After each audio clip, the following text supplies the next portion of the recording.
to start every single morning with full information, inspiration, excitement, and what? There's something happening with your voice.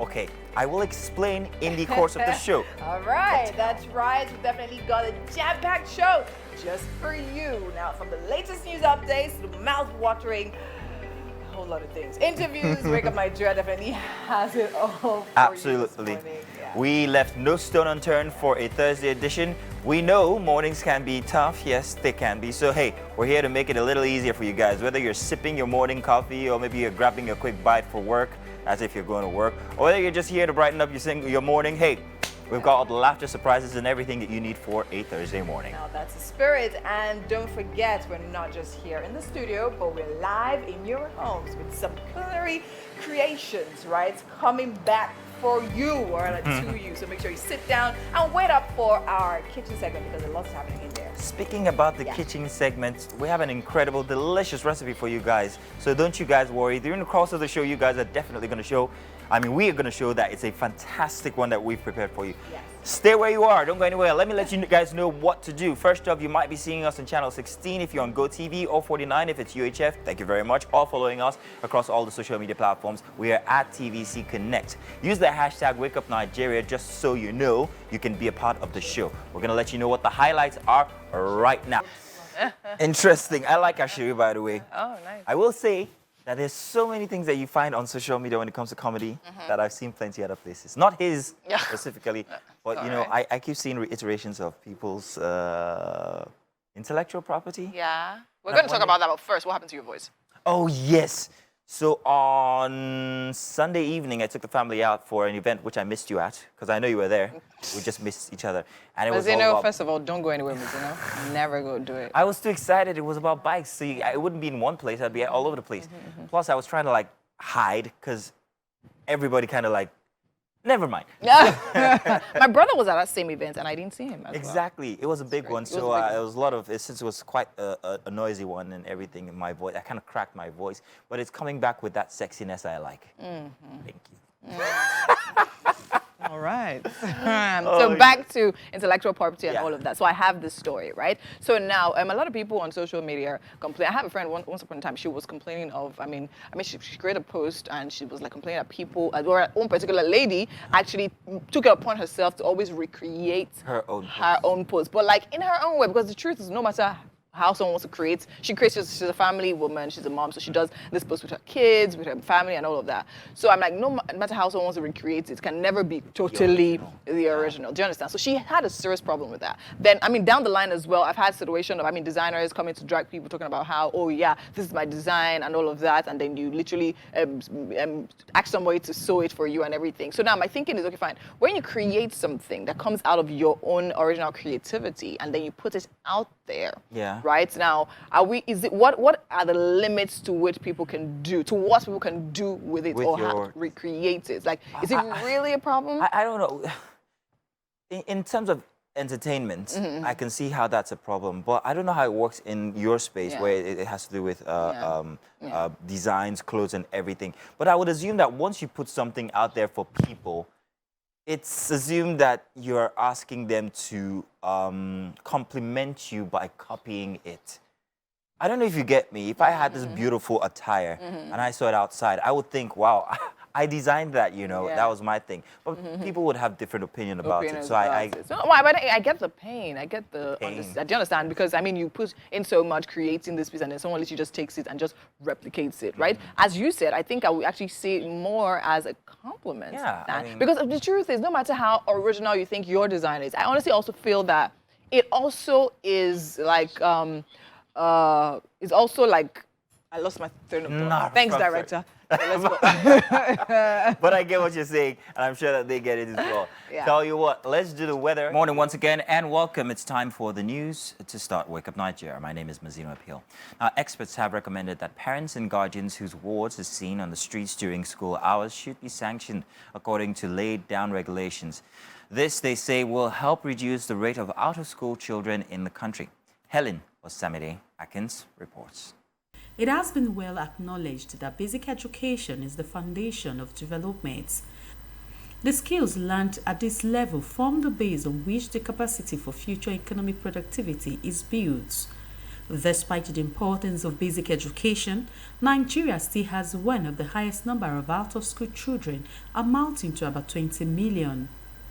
One of the ways which experts believe this can be reduced is for government to ensure free education is absolutely free and to put enforceable regulations and sanctions in place. See, maybe they have to change policies and then implement these policies. And lastly, regulations, sanctions for maybe parents, guidance, your children are seen during school hours. Is to ensure that basic education is free and compulsory and qualitative. When we say free and education and qualitative, we don't mean just government making a statement saying there is free education. But when you go to the schools, there are no instruments, there are no teachers, there are no materials, nothing. This event has brought together stakeholders in the education sector for the presentation of a report by Human Development Initiatives. The report is on the utilization of basic education funds and the implementation of basic education projects in Lagos State over the last 7 years. We expect that states rise up to their responsibilities. The federal government has provided the fund through the UBEC fund to the state, but they still need to do their own part to ensure that they provide the country. We set out to do this with the support of Makoto Foundation in addressing the gaps. We did too sought to address, identified in terms of conducive learning environment. The federal government reaffirms its commitment to achieving universal basic education in the country, just as it identifies funding as a critical factor in the transformation of education at the basic level. Beyond regulations and sanctions, government must also put measures in place to ensure strict adherence, especially in areas where out-of-school children is dominant. Helen Osamedei Kings, TVC News, Abuja. Now, outside Nigeria, 41 migrants have died in a shipwreck off the Italian island of Lampedusa. According to survivors, the ship, which was about 20 feet long, left Tunisia on Thursday last week, but sank within hours after being hit by a big wave. Reports say only 15 persons on the ship were wearing life vests. More than 1,800 persons have lost their lives so far this year in the crossing from North Africa to Europe. Italian patrol boats and charity groups also rescued about 2,000 people who have now arrived at Lampedusa. The United Nations has registered more than 17,000 deaths and disappearances in the central Mediterranean since 2014, making it most dangerous migrant crossing in the world. And you are welcome, just off of an interesting in-house joke there. Welcome. It's time for our What's Up and About segment. And I have a very interesting story which I made known to you just from before the show started. So Joseph Benjamin actually told of a very interesting story which he encountered. Joseph Benjamin has immigrated to the US. He tells of the interesting facts that happened that resulted to him at the end riding a cab, a hailing service cab in the US. He tells that when he went outside the country, he was on I think it was a, what do you call them, vlog? What do you call those things people do? You're not helping me. It was on a what? On a vlog? What do you call those things? It'll come to me. When he was talking with Teju Babyface, who was also another migrant outside of the country. And he told the story of how he left Nigeria for a gig outside the country, got there, and the carpet was pulled off from under his leg. He was told that, hey, we're going to put you up and everything, we're going to take care of you and all of this. And then the gig is going to start next week. Next week comes and they're like, we're sorry, but the gig can't go on any further. We apologize, but, you know, things happen. And then like, oh, by the way, this house we put you up in, you're going to have to start paying for it. And he's like, I came in here with $1,500 only, sold everything I had, my car, everything in Nigeria. So, oh, wow. So the idea was to afford a ticket back to Nigeria. Wow. So his plan was to actually migrate after It wasn't to, his plan was actually to go there for a gig. For a gig. And then perhaps... So how he sell everything. Now, the story goes thus that he couldn't afford even the rent. But eventually, he found out that, yeah, I could pay the rent, but there was no job. He got given a car, and then he started, well, what do I do with the car? I'll just ride a cab. He says that he carried many of Nigerians who were surprised that Joseph Benjamin was here riding a cab and everything. But that in the end, whose business is it I'm not stealing or robbing from anybody. I'm actually trying to make ends meet, even if I was an A-list status person in Nigeria. And I bring it back to tell about a story of a friend of mine who is an architect here in Nigeria, has built many structures for banks in Nigeria, immigrates just before COVID-19. When he gets there, guess what he was doing? He was packing packages for Amazon, and at night he was riding an Uber. And I said, how does that happen? He says, it's not that easy out here. You have to make ends meet. And whose business is it anyway? What you do. I drive a car that most Nigerians can only dream of, even if I use it as an Uber. And my kid enjoys free education and all of that. And I lack for nothing. He owns his own house now, only 3 years down the line. So if somebody in Nigeria is like, look at you, after you left here, now when they're going to be driving cab, So that's the thing. So yeah, very, very interesting story. Now let me circle back to Benjamin's story. First of all, it's normal, right? You expect Nigerians to react certain ways when they see their celebrities doing certain kind of things, right? And it's people, that's what they actually do. However, it's really nobody's business what you do. The main thing is to make ends meet. But now I'll actually talk about this. If you're literally leaving your country, selling all you have, going to another, I would even say going to another state before you even reach country. Make sure all ends are tied out. There should have been a written contract with regards of like everything like going on. Do you understand? So I mean, he literally bought a one-way ticket, definitely not planning to come back. So that's the thing. So if he says he sold everything, but a one-way ticket, obviously it was his jackpot plan and all of that. So my point is, if you're doing that and it's not solely based on the plans you have made that you're sure of, you definitely should have a contract written out and signed. So even when they pull back, that's why sometimes here, even when you're literally going to something, they'll tell you 50% down and all of that and literally have a payment plan or something. You can't just do that and then, because obviously he can actually go to court for that, but probably he didn't do that because he didn't have the right documentation. So I'll say these opportunities come sometimes, they look amazing, they look juicy, but then again, do your findings, do your background checks before you actually just up and leave. Now back to literally, we call them menial jobs. First of all, they pay a whole lot better than. You'd be surprised. Hello. They pay a whole. Like I was actually having this exact conversation with someone yesterday, talking about. I was actually also referring to one of my friends who literally left here as a makeup artist. She literally goes there as a makeup artist, and then she's literally covering events like she's doing makeup for events like Essence and things like that. Do you understand? Now, you cannot say. Even like when it comes to house, babysitters, you know, we don't have literally those kind of labels there. Cat keepers, dog exactly. walkers. So they have a whole lot of pay. Hairdressers, they charge a lot. Barbers. Literally. Everyone I know that actually leaves, they cut their hair or wave their hair, braid their hair themselves. I'm not even joking. Because it's expensive. So you can't, exactly, and you cannot compare. I mean, I'm telling you, for one hairstyle, $150, $100, $120. That's like a whole lot of money compared to here. And just talk about everything. Would you really say, does the status thing really trump you being comfortable? Your friend has a house. His kid is going into nothing trumps that. Does it trump you being comfortable? Okay, living your normal life. I think there's a whole lot of people, the individuals themselves who are moving.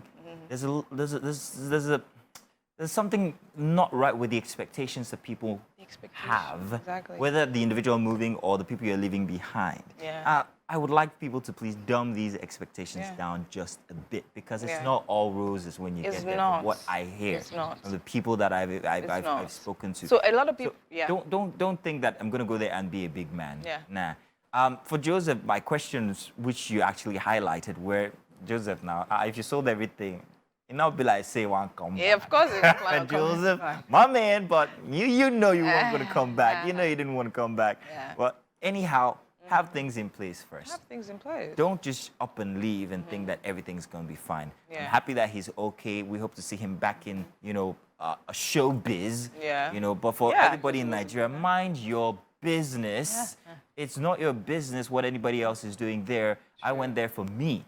Not for you at the end of the day. So come on, man. And I'll say, I mean, everyone is jumping on the jackpot train.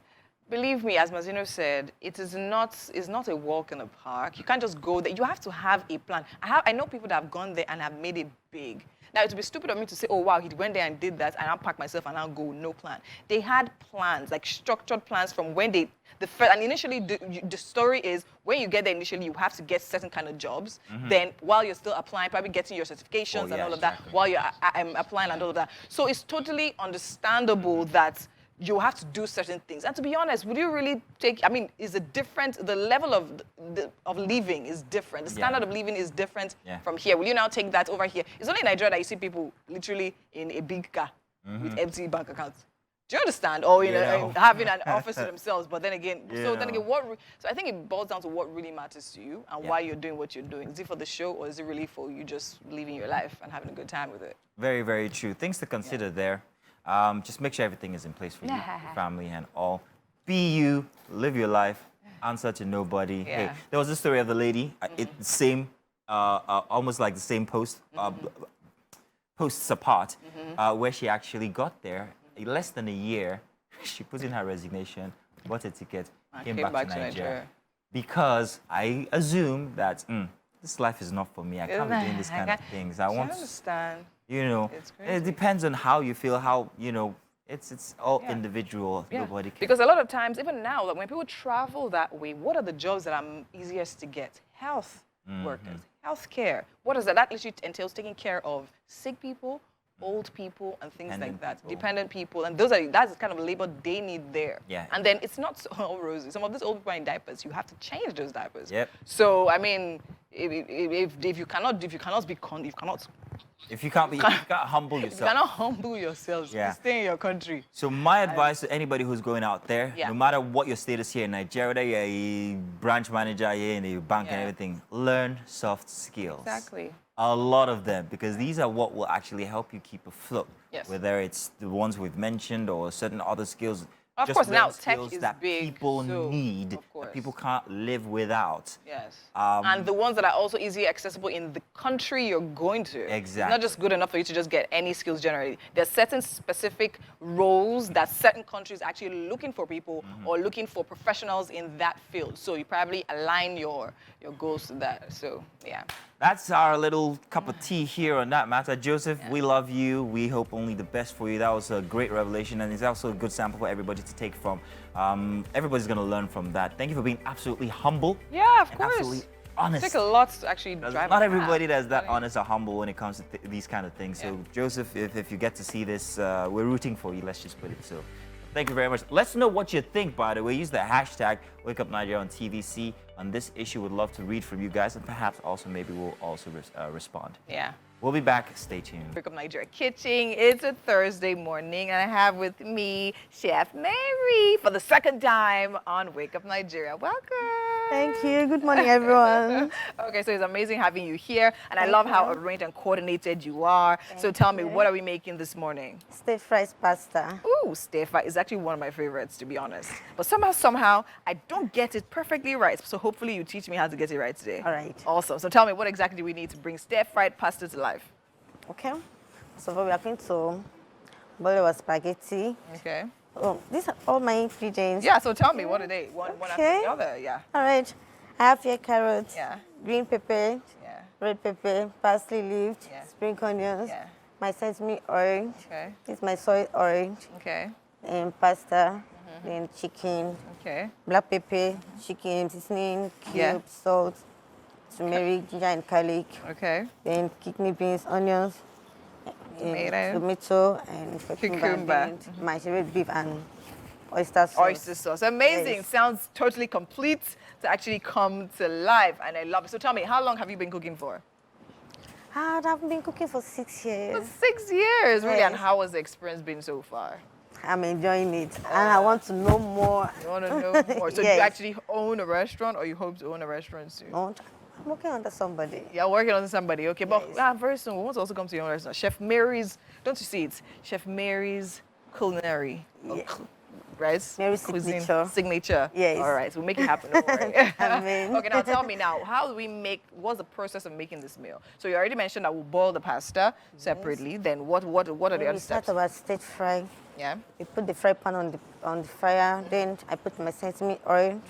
Start with my onions and all my veg before I add my spaghetti. All right. Spaghetti Very will be the last. simple, and Yes. because I mean, the vegetables don't take time to cook. So once all of that is Yes, it in, won't take time, and yes. the pasta, you just mix everything together. Yeah. Amazing. So give or take, how long? What is the time frame?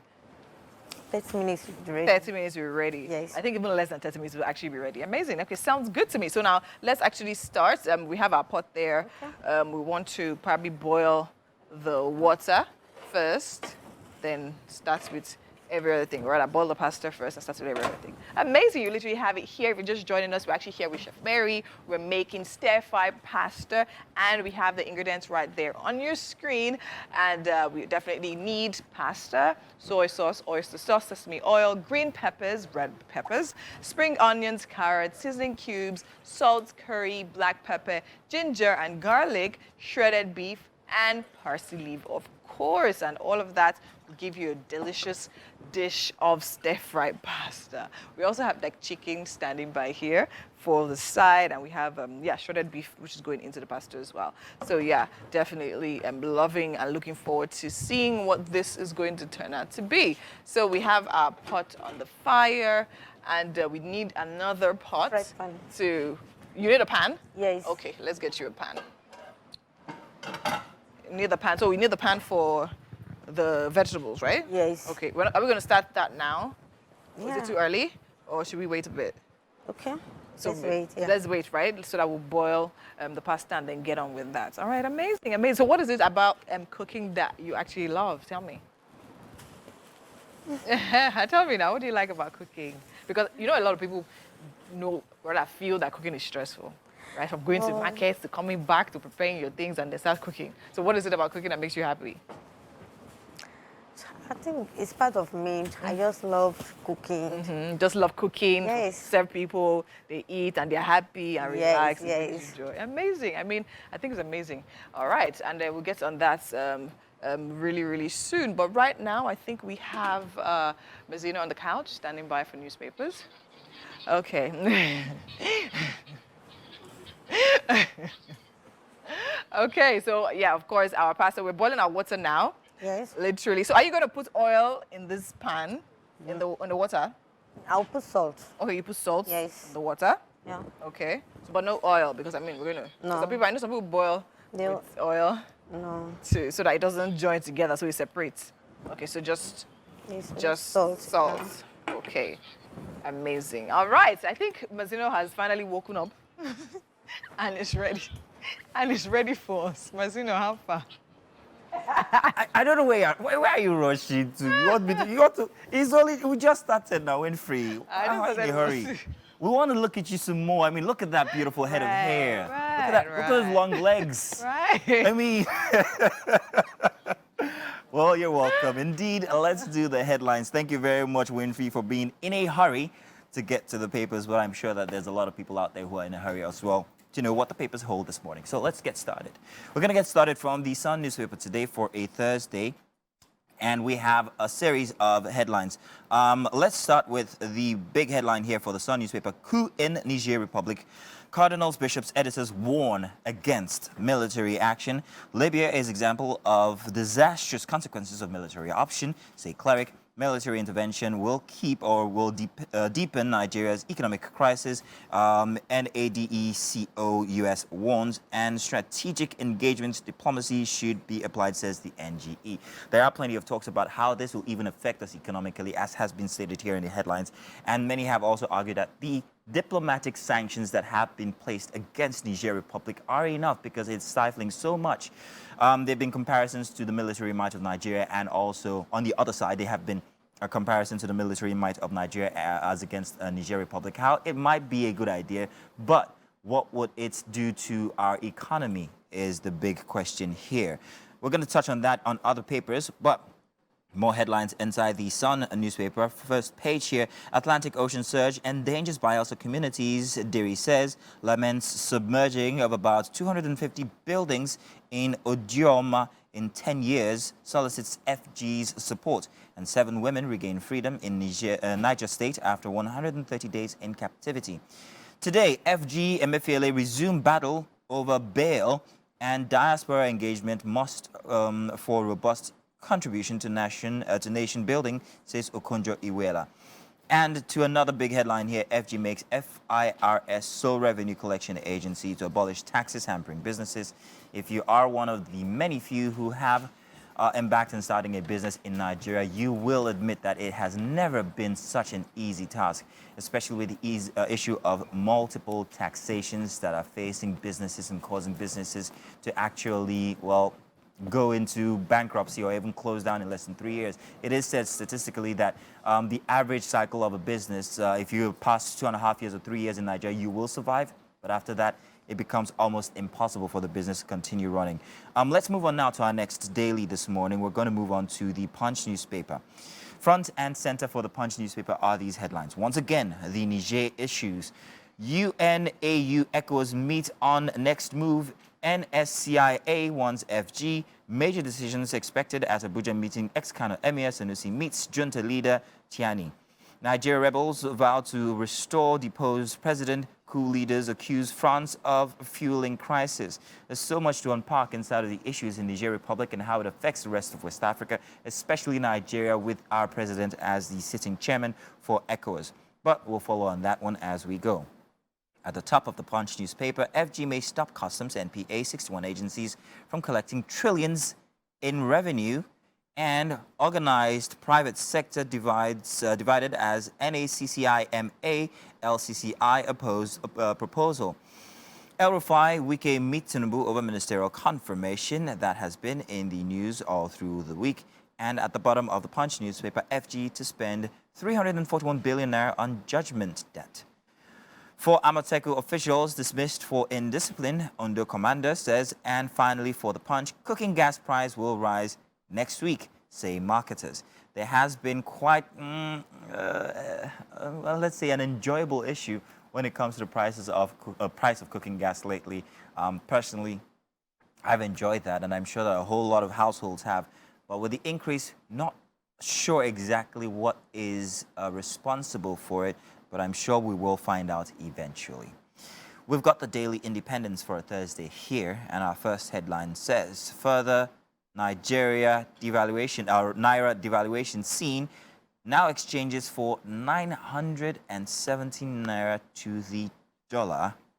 FG may be forced to review FX liberalization policy, say analysts. Will it be welcome? Perhaps. What would it cause? Because you can't keep taking, something must give. Well, we will find out. Nigeria loses 3.46 trillion naira to poor infrastructure. Others at ports. Reps threaten to invoke powers against IPPIS. AMCON Budget Office, that on page 6. And Emefiele asks court to stop DSS from further prosecuting him. Subsidy removal. Ekiti okays 5,000 naira monthly to 10,000 poor households food distribution. A lot has been said regarding these handouts, if you want to call them so, or subsidies or palliatives, and how they might not be the best. But hey, what can one do? Supreme Islamic Council opposes sanctions military action in Niger. Southern Mid-Belt leaders ask Tinubu to address crisis peacefully. And Sanusi meets Niger Republic's military junta in Yemen. I think we covered that in other papers. We do have The Nation. I'm just going to run through the headlines for The Nation real quick. Niger Islamic clerics weighed in to prevent military action once again. And at the bottom for The Nation, APC replaces Betta, Edu, Kiari, Nwosu, and others. No replacement for Lukman yet. And the forex scarcity pushes exchange rate once again, but this is differing. It says 782 naira to a dollar. That's as much as we can take for The Nation, and indeed all the headlines this morning. Thank you guys very much for staying tuned. If you have an opinion regarding any of the headlines you want to share, do share with us. We'd love to read from you. Use the hashtag WakeUpNigeria on TDC. Let's do a quick break. When we get back, well, there's a whole lot we've got packed for you guys. I think they were trying to, you're not important. I think, do you understand? Like, that's basically, oh, we're back. Hi, guys. Sorry. We're trying to, yeah. Man must not leave out, never mind. Well, Welcome, second hour here for Wake Up Nigeria. It is the best breakfast show on Nigerian TV. 8 o'clock, you missed out on an hour. Where were you? Well, welcome anyhow. For all you late risers, we are here to reinvigorate your mornings, however you started it. This one, the second lap, is going to be the best one. Yes, of course. We promised you in the first hour to bring you a whirlwind of experience, right? From moments you step into our enchanting world of information, infotainment, and so much more, yes. Yes, indeed. We've got indeed so much more. We're back again with our infectious energy, and of course, we're joined by Titi. It's the her birthday girl! Woohoo! Yeah, where is she? Titi, There how she you is. doing? She's Titi. there. We've got some explaining to do, but I'm not gonna. Good to have you on the show in any case. Of course, I'm with the chef here, and she is making my stomach rumble right now. All these flavors are, they're good for a birthday. It's good. Thank you very much. My birthday meal. I understand. Thank you. It's all good. We can see that the girls kept you up all late yesterday night, but it's all right. I chose the girls. It was definitely the girls. Well, unless you're saying something else, we can't tell on TV. Welcome anyhow. Now, you guys are probably watching us already on channel 16 if you're on GOTV, and also channel 49 if it's UHF. Thank you very much for joining us. Yes, of course. You can also stream the show live at tvcentertainment.tv and on Facebook at TVC Connect. Yeah. We have an app. Yeah, I was going to available on download. tell them, but download it, right? It's on Android and your iOS stores. Make sure you download it so that you actually watch us anywhere you go. Yeah. Yes. Including if you're Jack Bryan like Joseph Benjamin. Oh, wow. Especially if you are. My name is Mazino Appeal. And I am Winfrey Agbelishe. Now to what we have lined up for the rest of the show. Yes, indeed. Shortly, we are going to be having Israel Oluwaroba Aremu come perform for us. Happy okay, we're doing birthday this. to you. Yes. Happy birthday, happy birthday. Happy birthday to you. Want to give her a hug? Want to come to this side? Thank you. Just ignore him. Ignore him. Well, what can I hi say? guys. How's it going? It's a good thing to note that you are. You've stayed on the earth for so long. Oh wow. So long, Mazino. You had to add the song. Yeah. You could have just said this long. That's not what I mean. You could have said added another year. There's so many long ways. is a good thing, ain't it? So long is what we all pray for. Yes, of course. I mean, come on. Yeah. So hey. But I feel younger All right. than last year, at least. Well, that's I actually feel it's been a great year. You know, it's been a great year, and I feel like the last year was about reconnecting with myself and reconnecting with God. Aww, That's nice. that's That happened good. a lot in That's the past good. year, and a lot of great messages coming through about how much more there is to this world. Yeah. Making plans to travel, get better education. we did see a lot, stuff like a that. lot of that. Yeah. Your spiritual involvement over the past 1 year. I must Yes. note that that's a very encouraging thing.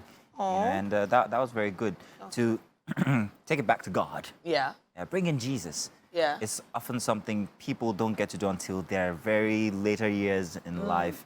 But to realize that I'm young, I'm still very, very active, and I still got God in me, that's something that should be commended. Coming from Mazino, that's like really, I don't know, I didn't expect that. I was expecting something else, but it's fine. Thank you so much, Mazino. I don't know where to go from there. I don't know what to say. What does she mean exactly? They don't get need- it. Yeah, we don't we need to in-house know. know, We know. but it's fine. But it's Oh, okay. Right, I'm just dear. happy for you. I think you're an amazing personality, and you do a lot. I mean, you do a lot that a lot of these folks take for granted. Okay, wait. I want to stop you there. I hate it when people always tell about the good things I about don't care about people. what you like or Let's hate. talk Mazino. about the things we don't Rest like. in the name of the On Lord. my birthday? Yes. Really? On my birthday? Yes. You know my mother is watching. Yes, I'll talk pray about- for you. Jonathan. Let's talk My mother about will pray for you. See, Okay. Titi. Let's go. Oh, why are we calling for weather now? Let's do the Saved weather. by the bell. Saved by the weather. Welcome back. Second hour here for Wake Up Nigeria. We have the news for you. We're staying with the situation in Niger Republic, where ECOWAS authority of heads of state and government is not taking lightly the defiant stance by the junta in Niger on returning the country to democratic rule. Now, the body has called for another meeting on Thursday. That's today. The second extraordinary meeting will consider the reports of the various envoys sent to to mediate on the issue and adopt the next line of action. Moyo Thomas reports. The military junta in Niger has called the bluff of the ECOWAS Authority of Heads of State and Government, which are threatened to take action if power was not returned to the elected president within 1 week. The ultimatum has relapsed, with the junta still holding onto power. ECOWAS Authority of Heads of State and Government in its earlier meeting had threatened it would do anything to ensure democracy is returned to Niger, including the use of force. This has raised concerns and even debate in many quarters, with analysts questioning the powers of ECOWAS Authority to do so and the impact it may have on Nigeria, which shares the largest land border with Niger, especially the 7 northern states. Some civil society organizations have also taken ECOWAS Authority to the ECOWAS court, seeking restraint from going to war with Niger. This is because the ECOWAS protocol recognizes the sovereignty of every member state. This sovereignty is what the coup plotters are insisting on in daring the authority.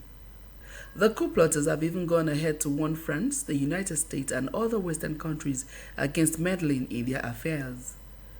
The Niger junta are further emboldened by the support they have received from Burkina Faso and Mali. It is an indication that these Francophone countries are indeed ready to break free from France, their original colonial powers. The ECOWAS authorities' stand remains that power must transcend in a democratic manner according to the protocol of the regional body. The ECOWAS Protocol on Peace, Security, Stability and Good Governance was recognized in the 1993 treaty. The 2001 Supplementary Protocol on Democracy and Good Governance in its Article 1C has zero tolerance for power obtained or maintained by unconstitutional means. It insists on strict adherence to democratic principles. This is the basis that ECOWAS is insisting that President Mohamed Bazoum, who was democratically elected, must be reinstated by the military leaders. The world now looks to ECOWAS to champion the mission of returning democracy to at least Niger, as the body meets on Thursday. Moyo Thomas, TVC News, Abuja. And that's all we can cover for the news this hour, but we've got so much happening inside the kitchen, we have to accommodate that. So Winfrey, please, what is happening? We can already smell all that aroma. We'd love to know. Oh, wow, it's amazing stir-fried pasta right here with Chef Mary. I don't know where she was rushing to. She literally just breezed through everything. And we're ready. We're literally more or less ready. I mean, and it looks so good. It looks really, really good, to be honest. I mean, tell us, Chef, what have you done here? Like, it smells so good. What have you done here? Tell us. Oh. What's happening? What's happening? Tell me now, what was happening? Like, what's happening? What was the process of making? I know you started with the oil. Yes, with the oil. Onions. Sesame oil? Yes. Okay. Onion, sesame oil, carrots, and the bell pepper. So you fried the vegetables first. Yes. Okay. And last was this pasta. When did you put the meat, the beef? After onions. Okay, after the onions, you put the beef to fry a bit. Yes, okay. to fry it. Before the vegetables. Yes. Then you put in the pasta when it was boiled. Yes. So I noticed you fry. When did you put in the beans now? Because we have some beans in there. Yes, green peas, yes. I boil it with the pasta. So you boil the beans with it. Is it normal beans or like is it? Kidney beans. Okay, it's kidney beans, but not the big ones now. So kidney beans was boiled with the pasta. Yes. Just give it a different flair. Amazing. So now what else are we going in with now? It's more or less ready, right? Yes, it's almost So what are ready. we waiting for now? The spring onions and the parsley leaf. Okay, so spring onions, parsley leaf, the last things, and we're done. Yes. Right? Oh, amazing. See? Everything actually, so these are the kind of meals I like, I love, and enjoy. They're delicious, they're healthy. Look at all those colors. Look at all the colors in there. I mean, we have the carrots, or yellow, is that orange? We have greens, we have red and bell peppers as well. Very healthy, and then looks really delicious.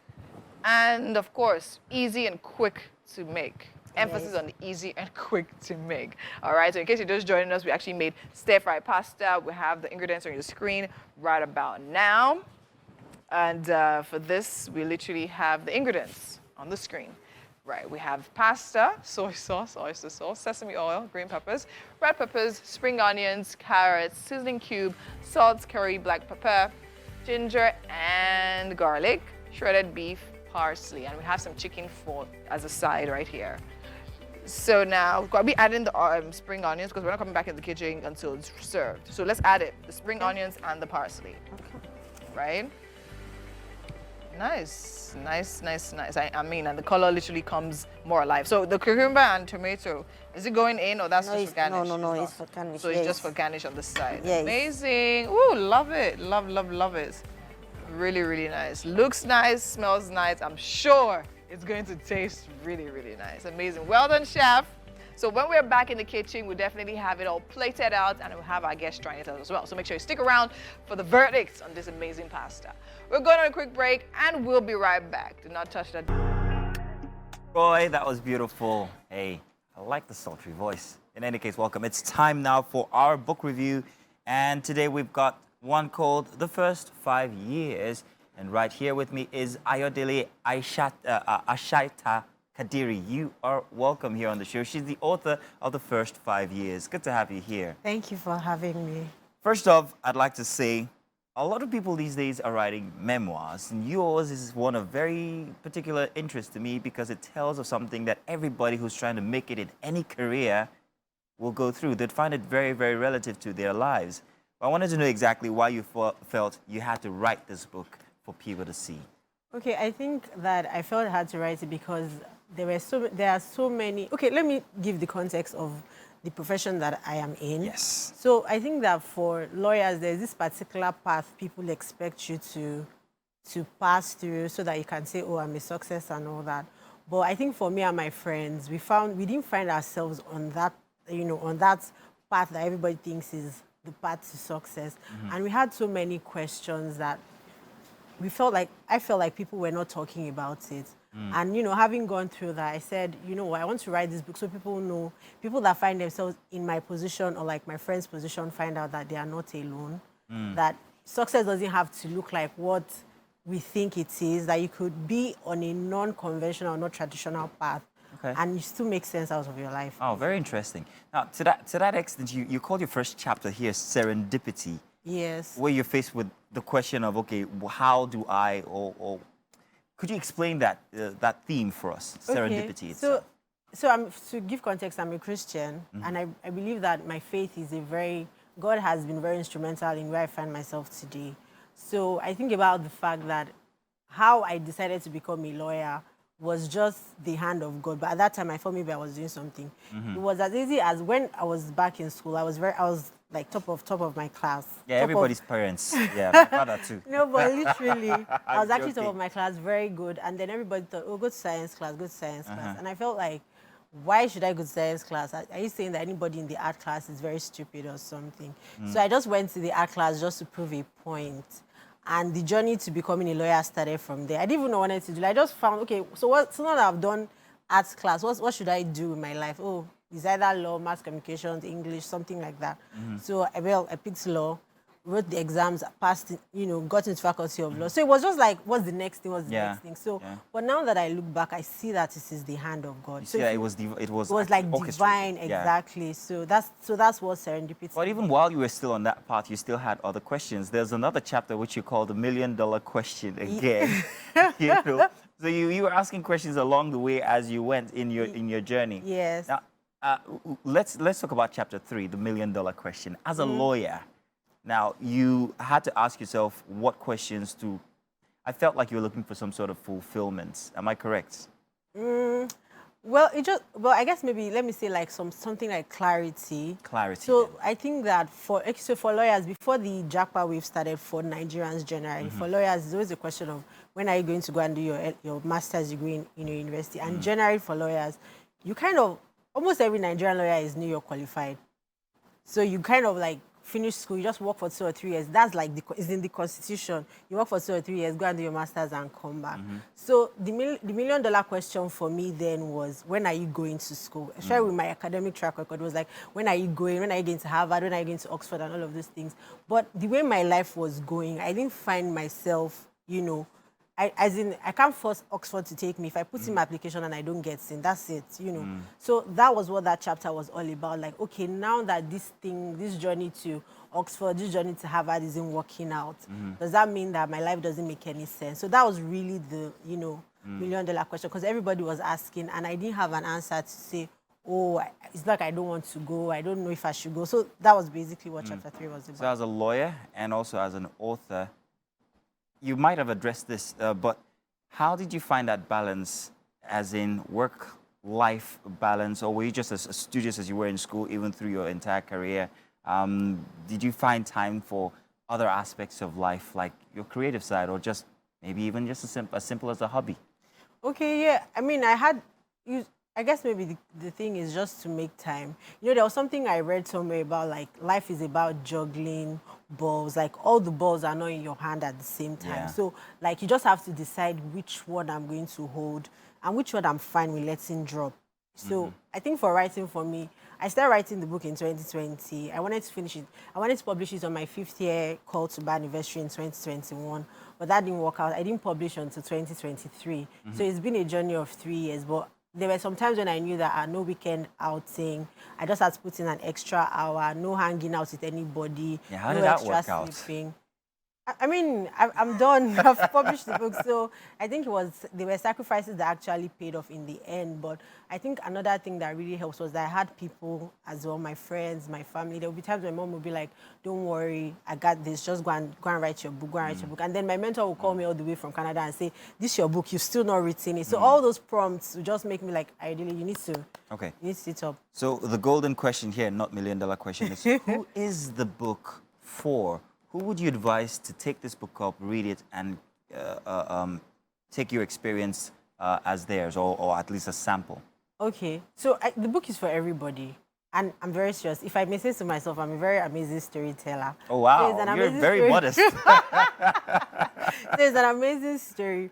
But I want everybody to read the book because I feel like I don't know how to explain. Like, you know how you just go on social media, everybody says, I have a 6-year goal plan, I have this. Like, everybody seems to have their life all figured out. But sometimes when we go to our closest, we know that there are some things that, like, things you can't really tell people.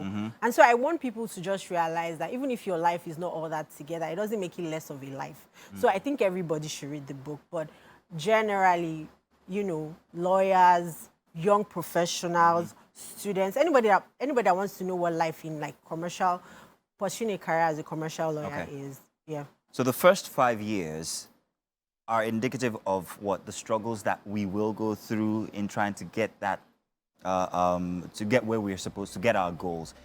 Am I to get that from? Am I to understand that that's what it's supposed to mean? So basically what I'm asking is, why did you name it the first 5 years? Because it's like basically the story of your first 5 years. So like just important things, maybe not important because there's a lot of other details, juicy details if I may add. But generally, it's just big questions. So like for each year, like at the end of each chapter, I have a reflection. Like I talk about like major milestones in each year of my career. Okay. So for example, the $1 million question, I address like issues around, you know, leaving the country, and then obviously fed from conversations with my friends and, you know, mentors, talking to mentors, things like that. And I also talk about like pursuing other relationships outside of work. I talk about work-life balance. I talk about trying to build a life outside of peace, find attached. So all this, which is like what young people, you know, young people want that. They want to have fulfillment. They want to find that I'm not just peace finding attached, peace finding attached. What does my life count for at the end of the day? And I don't think it's something that you can answer in maybe 1 or 2 years. And so you see that kind of thread through the chapters. Oh. Hey, tell you what, Ayodele, it's a fantastic book, and I'm also going to ask that everybody who has a chance, whether you're a lawyer or a carpenter or whatever, it's something that you should read and also try and see if there are certain samples that you can take for yourself. Thank you very much. She is indeed an exceptional storyteller. Don't mind that she said it herself. I'm telling it to you now. Ayodele actually is. So if you can find it, make sure that you have it in your library. The first 5 years. It's an intriguing memoir. Thank you very much, Ayodele. Good to have you here on the show. Yes, thank you for having me. Now, do stay tuned because there's much more coming your way. We aren't done yet. We're going to be having you guys, well, so much more. Let me just let it like so. We'll be back.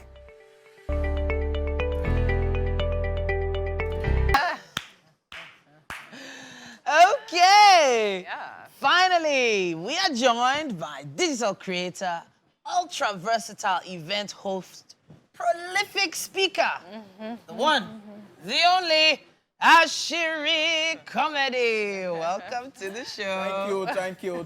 I'm feeling myself, thank you. You should feel yourself. I mean, that was actually quite a hilarious clip you had there. But you didn't finish it. They didn't finish it now because we didn't get to the hilarious part. So we should leave your interview. Don't let us lie on live TV. They didn't get to the funny part. Okay. can leave. We'll leave the interview. Go back. Is that okay? No. Now that's what he wants. Let's finish. I'm sorry. Welcome to the show. It's amazing having you here. So now, as a creator in 2023, now taking comedy, because you obviously are a funny person yourself, taking comedy and then having to create it into that skit and put it out there. What would you say is that space is like, and all the effort that goes into that? Would you say it pays more than stand-up and all of that? Yeah, that's a tricky question. Yeah. You know, the monetization options for content is actually huge, more than stand-up. More than other, you know, stand-up comedy, you have to be physically present.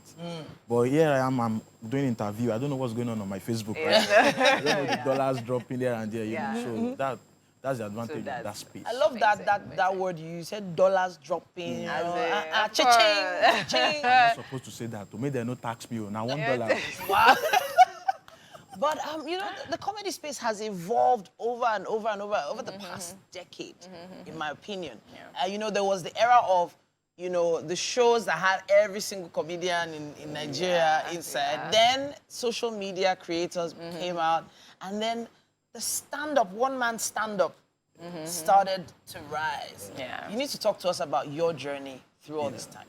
You know, comedy over the years, it was evolving. You know, before it was a case of Night of 1,000 Laughs, you know, then gradually people start developing their styles. So as different styles were coming out, we're now segmenting audiences, meaning that this particular act has his own audience.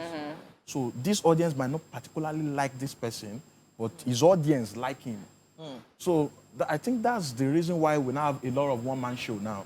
Because now everybody has gotten to the part where they start aggregating their audience. I know what my people want from me. So let me bring my people, let me give them a feel of me. Instead of me trying to prey on other people's audience that might not necessarily even be into me. So that's why a lot of one-man show. That's what happens most times in America and the likes of Dave Chappelle, Chris Rock. They do their one-man show. Their people come around. And even Nigerians do it better. Because now our one-man show here is one take. It's one take. But they can do like 5 different takes.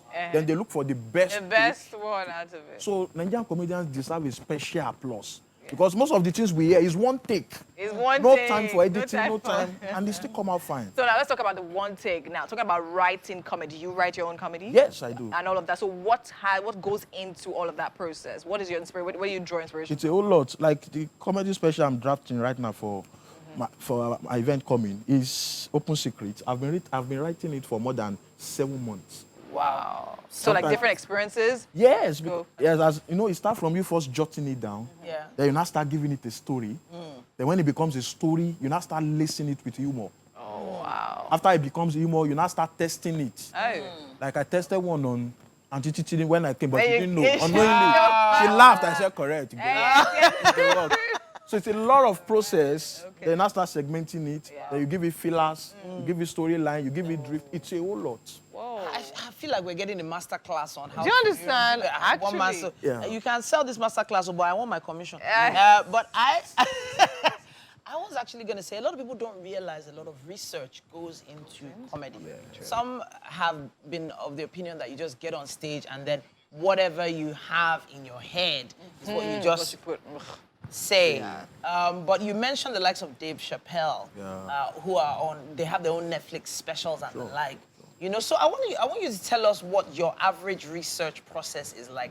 Who do you look up to in the comedy industries internationally? You've already mentioned one. But then what is it specifically that you look out for? You know, what I specifically look out for is it shouldn't just be plain humor. We've grown past that. It shouldn't just be humor on the surface. As you are laughing, there has to be takeaways. So it must not be boring. At the same time, it must be inspiring. Intellectual as well. So it's a whole lot of job description for you. So like for my special coming up, I won't let out too much, but I'm addressing some specific societal issues. Raging issues. I won't mention them now, but I'm addressing, while you are laughing, it will dawn on you, oh, this guy just tickled me, this guy just, so it's, after I started reading my script, I was like, no, open secret. No, you did well. Yeah. Even my director said, no, I can't wait for us to shoot this. Okay. Amazing. Because now I have this question now. Talking about addressing societal issues and there being a takeaway from the comedy, right? A lot of people have actually entered trouble. Right? Either through skits. Not so long ago, we had a situation where a comedian was literally, I think called out by the military and all of that for literally using and defaming their uniform. Yeah. We've had Chris Rock, who was literally punched in the face on like TV. Do you understand? So things like that, where do you draw the line? How do you know, fine, I want to talk about this issue, but I have to literally still tread within the lines of caution and still make it funny and all of that. How do you do that? You know, basically, when it comes to comedy, sometimes you never can tell. Sometimes you can be at your most courteous and someone will still be offended. Wow. So that you're courteous, you check all the boxes, and someone will still pick offense. So basically, for me, it's just more of you knowing what you want to do, and then you feeling the societal pulse. What are the people touchy about? So you navigate it. Now, some comedians is their job description, is their USP. They like to go for those. Go for it. It's fine. And they have the backbone. They have the backbone. They have what I call notoriety allowance. They have some people have notoriety permission. They go into they can navigate minds. Someone like Dave Chappelle does. Yeah. Bobby does. Bobby does that. Yes, sometimes. But if you know you don't have that kind of allowance, stick with.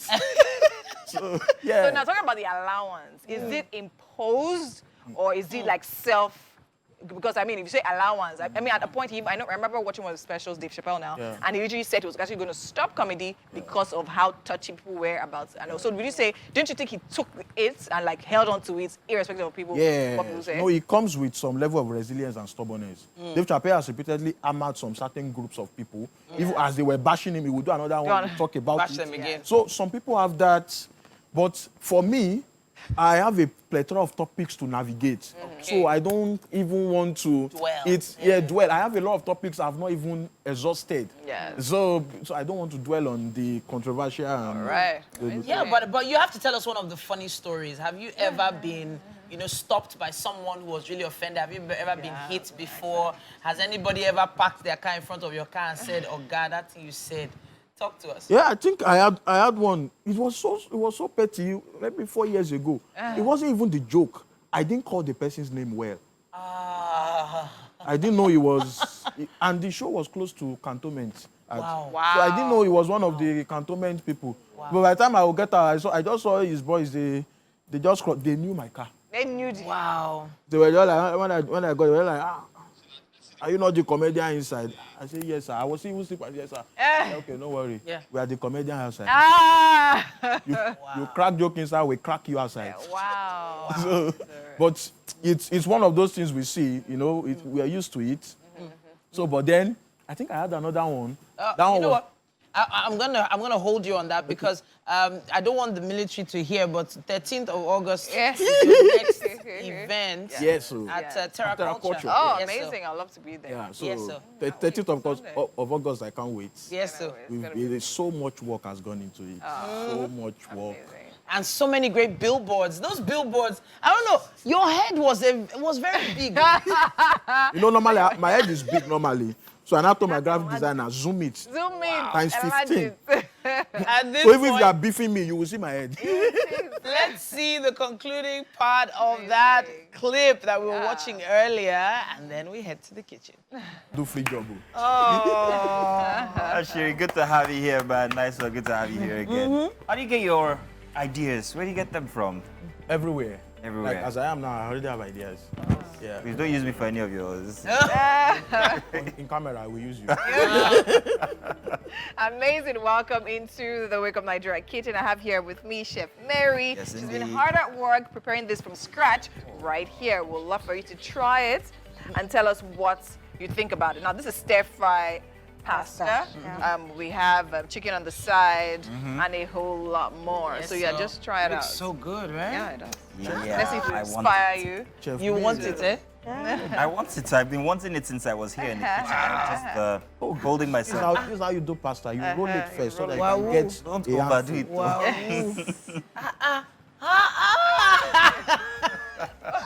Don't stay in your clothes, please. So, Mary, can we pack it? Oh, Oh, dear me. Right. It smells amazing, looks amazing, and I know it's gonna taste amazing. I have so many, messages to reply and respond to. Thank you so much for the love, everyone. It's been a great show. Yes, it's been a great It has been a show. good Thursday. Thank you, Asiri. Thank you, everybody who was on the show and everybody who's out there who saw the show from the start up until now. Tomorrow is our weekend starter pack edition, so make sure you join us for the Friday edition of Wake Up Nigeria. Yes, until then, thank you very much. Goodbye. Bye.